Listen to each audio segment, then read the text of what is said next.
Officials from around the world are arriving in Wales for the two-day NATO summit. Analysts say the gathering will focus on the Russia-Ukraine crisis, the Islamic State in Iraq and Syria, and the pullout of NATO troops in Afghanistan.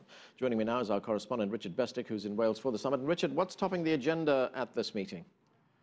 Well, I think, as you saw earlier there, Anand, we had the US president in Estonia reassuring those Baltic states that border Russia that they will have the full support of NATO into the future. And this clearly because NATO regards the actions of Russia in the Ukraine as aggressive. That would have dominated the agenda had it not been for the tragic news of yet another grisly murder of an American journalist. And that has skewed the agenda slightly towards the crisis in Syria and Iraq and the self-proclaimed Islamic State and their actions.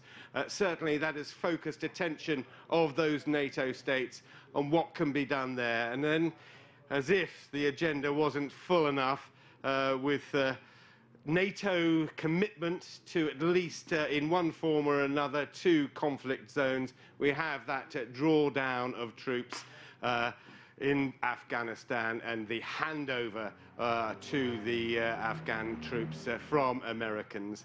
So clearly a very busy 2 days ahead here in Wales. Richard, are the NATO leaders expected to discuss in any way expansion of the alliance? Well, they wouldn't regard it as expansion, and what we will see will be the announcements over the next couple of days of a number of exercises in the Baltic states, areas close to the Russian border, perhaps not too close though. We will see the announcement of the shoring up of NATO institutions and NATO installations there. None of this will be regarded as expansionism on the part of NATO.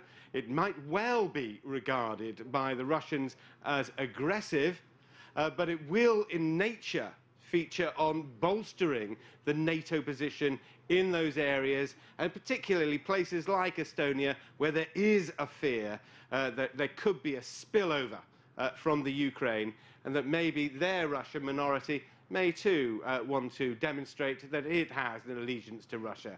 So a bolstering rather than an expansion. Thanks, Richard. CCTV's Richard Bestick there reporting from the NATO summit.